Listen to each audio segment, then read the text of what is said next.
Positive इनसे भी काफ़ी उम्मीद है कि वो भी अच्छा ही करेंगे, खासकर सिखों के लिए हमें लगता है कि वो हमारी मतलब प्रॉब्लम समझेंगे और इसे सॉल्व करने की उम्दा कोशिश करेंगे। टूरिज्म बढ़ाने के लिए रिलेशन तो अच्छे करने ही चाहिए, क्योंकि जो पड़ोसी होते हैं ना, वो कहते हैं कि हम दोस्त चेंज कर सकते हैं, पर पड़ोसी जो है वो वही रहते हैं, वो कभी चेंज नहीं होते हैं।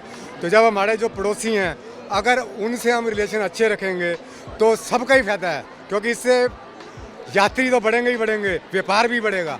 व्यापार बढ़ेगा तो रोजगार यहाँ के लोगों को भी मिलेगा, इंडिया वालों को भी मिलेगा।